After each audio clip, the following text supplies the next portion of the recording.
नमस्ते। मैं निरंजन टकले हूँ और मैं एक प्रोफेशनल जर्नलिस्ट हूँ। बाय एजुकेशन मैं एक इंजीनियर हूँ, लेकिन बाय चॉइस मैं जर्नलिस्ट हूँ। और मैंने इसके पहले द वीक मैगज़ीन में मैं स्पेशल कॉरेस्पॉन्डेंट था। उसके पहले नेटवर्क 18 में मैं ब्यूरो चीफ था।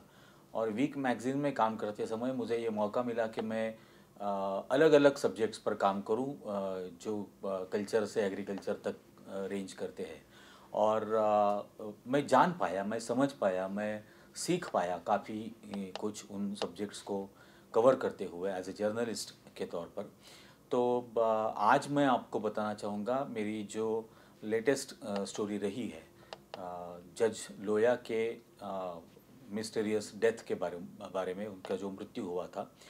तो जज लोया, एक दिन ऐसा हुआ कि इसके पहले मैंने स्टोरी की थी सावरकर के ऊपर, और उनका ब्रिटिश गवर्नमेंट के साथ किस तरह कोलैबोरेशन था वगैरह, उसके बारे में डॉक्यूमेंट्री एविडेंस के आधार पर पूरा वो सब किया हुआ था।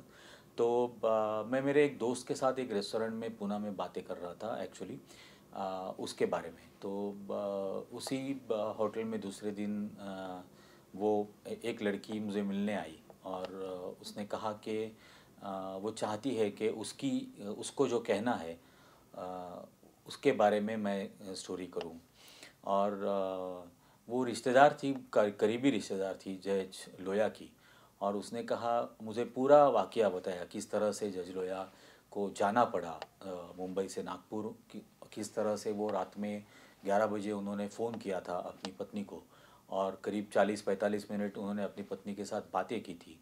करीब पौने 12 के करीब वो सोने के लिए गए थे, और ऐसा कहा गया कि सुबह 4 बजे उनको कार्डियक अरेस्ट, चेस्ट पेन होने लगा, और उनको तुरंत वहाँ से अस्पताल ले जाना पड़ा।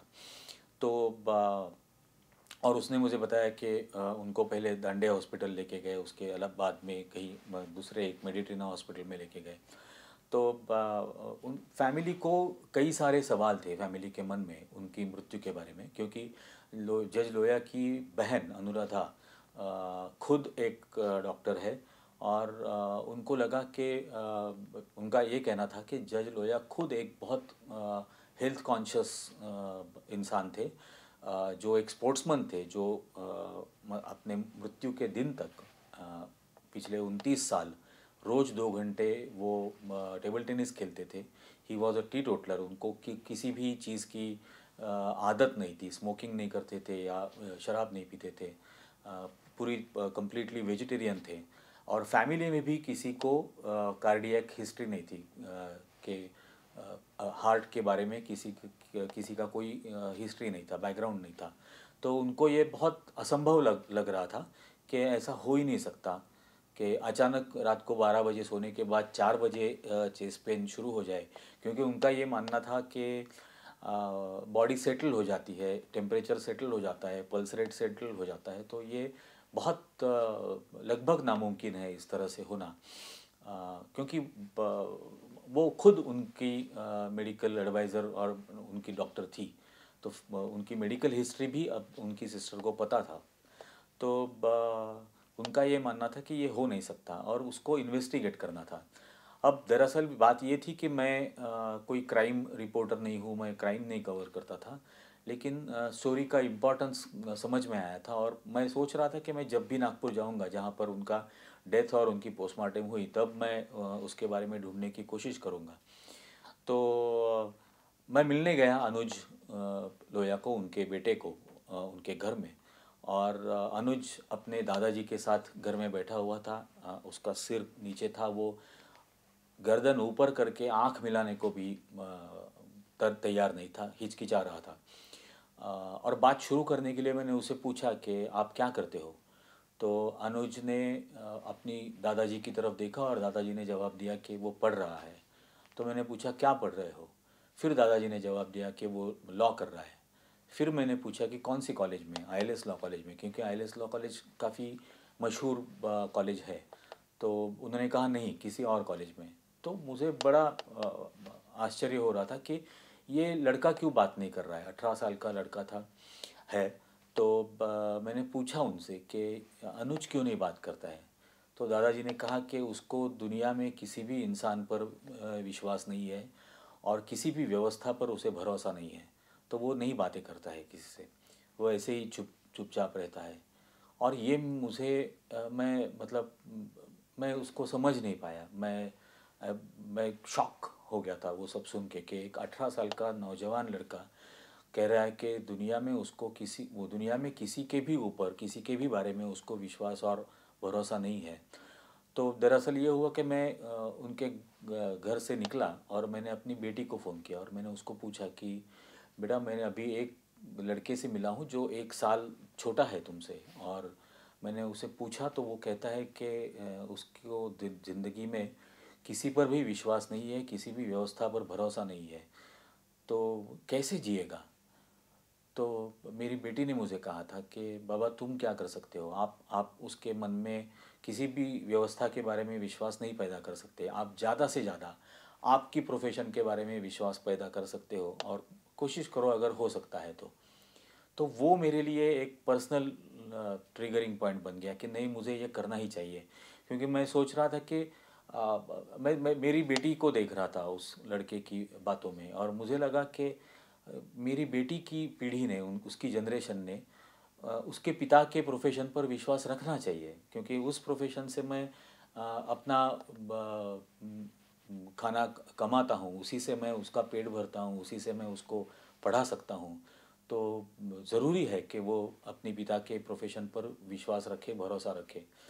तो वो मेरे लिए ट्रिगरिंग पॉइंट बन गया और मैंने ये ठान लिया कि अब चाहे कुछ भी हो जाए, ये स्टोरी करनी है।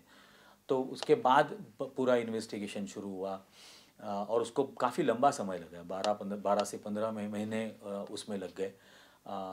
ये करते वक्त बाकी काम भी एज अ जर्नलिस्ट के तौर पर, जो ब्रेड एंड बटर स्टोरीज कहते हैं, वो हमको करनी पड़ती है, वो कर रहा था। लेकिन साथ में ये इन्वेस्टिगेशन भी हो रहा था। पहले ही जब करीब 1 डेढ़ 2 महीने की कोशिश के बाद मुझे पोस्टमार्टम रिपोर्ट मिला, तो उसमें ही इतनी सारी डिस्क्रिपेंसीज थी। जैसे मृत्यु का कारण लिखा गया था कॉरोनरी आर्टरी इंसफिशिएंसी, जो कार्डियक अरेस्ट जिसे हम कहते हैं। लेकिन उसी पोस्टमार्टम रिपोर्ट में ये भी लिखा गया था कि ड्यूरा ब्लॉक्ड है, लंग्स ब्लॉक्ड है, लीवर ब्लॉक्ड है, किडनी ब्लॉक्ड है। और ये मैं समझ में नहीं पाया, क्योंकि ड्यूरा तो ब्रेन के ऊपर का एक लेयर होता है, और कार्डियक अरेस्ट में ऐसी क्या वजह है कि ये बाकी सारे ऑर्गन्स ब्लॉक हो गए। तो मैं काफ़ी मेडिकल एक्सपर्ट्स से भी मैंने बात की, और उनका ये मानना था कि ये क्लियर असॉल्ट ऑन ब्रेन और पॉइजनिंग की केस लगती है। तो ये सिर्फ कार्डियक अरेस्ट का नहीं केस लगता है। तो ऐसी चीज़ें सामने आती गई कोराबरेट करने वाली, कि जिससे हम कह सकते हैं कि ये वाकई में संशयास्पद या संदेहजनक ये पूरा मामला है। और उसके बाद भी काफ़ी सारी बातें सामने आई, जैसे फॉरेंसिक रिपोर्ट मिला, हिस्टोपैथोलॉजी रिपोर्ट मिला, विज़ेरा रिपोर्ट मिला। और उसमें भी इस तरह से जो सवाल थे फैमिली के मन में, और जो सवाल धीरे धीरे काम करते वक्त मेरे भी मन में आने लगे थे, उसको, उन सवालों को वो कोरैबोरेट कर रहे थे जो सामने आ रहा था। तो मैंने उनकी सिस्टर से बात की, जिन्होंने मुझे करीब 1 डेढ़ घंटे का इंटरव्यू दिया। फिर फादर का और एक सिस्टर का भी इंटरव्यू किया था। और विथ ऑल दिस डॉक्यूमेंट्स, ये सारे डॉक्यूमेंट्स के आधार पर और सारे इंटरव्यूज़ के आधार पर ये स्टोरी मैंने फाइल की थी मेरे पहले जो एम्प्लॉयर थे द वीक मैगज़ीन, उनके साथ। उन्होंने काफ़ी लंबा समय लिया इसका डिसीजन लेने के लिए। और नवंबर में मुझे बोला था कि हम इस स्टोरी को नहीं पब्लिश कर सकते।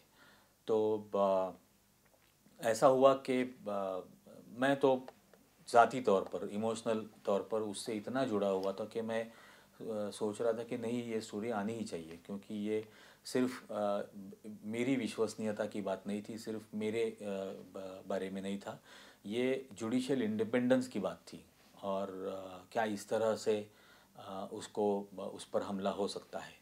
तो मैंने 3 नवंबर को 6 नवंबर को रिज़ाइन किया, और उसके बाद काफ़ी जगह कोशिश कर रहा था इसको पब्लिश करवाने की। कैरावैन मैगज़ीन ने, उनके जो एडिटर्स थे उन्होंने इसको काफ़ी सपोर्ट किया। उन्होंने ये स्टोरी पब्लिश की, इसका पूरा सीरीज़ ऑफ इन्वेस्टिगेशन भी करने का उन्होंने मतलब डिसीजन लिया। तो उनके साथ ये स्टोरी फाइल की गई और कैरावैन ने इसे पब्लिश किया। वो 20 नवंबर को पब्लिश हुई और उस दिन मेरा 50वीं सालगिरह थी। तो मेरी बेटी ने फिर से मुझे उस दिन एक मैसेज किया था कि हाँ बाबा, ज़िंदगी में किसी भी इंसान की ज़िंदगी में दो दिन बहुत अहम होते हैं। एक वो जिस दिन उसका जन्म होता है और दूसरा वो जिस दिन उसे एहसास होता है कि उसका जन्म क्यों हुआ है। और आपकी ज़िंदगी में ये दोनों दिन एक ही तारीख को आते हैं। तो उसने मुझे बधाई सालगिरह की देते वक्त मुझे ये मैसेज कहा था। और उसके बाद में वो स्टोरी काफ़ी स्प्रेड हुई, उसके बारे में काफ़ी चर्चा हुई, सुप्रीम कोर्ट तक वो पूरा मामला गया। लेकिन जो स्टोरी आई वो तो आपने पढ़ी, लेकिन स्टोरी के पीछे क्या हो रहा था ये मुझे आज आपसे कहना था। धन्यवाद, शुक्रिया।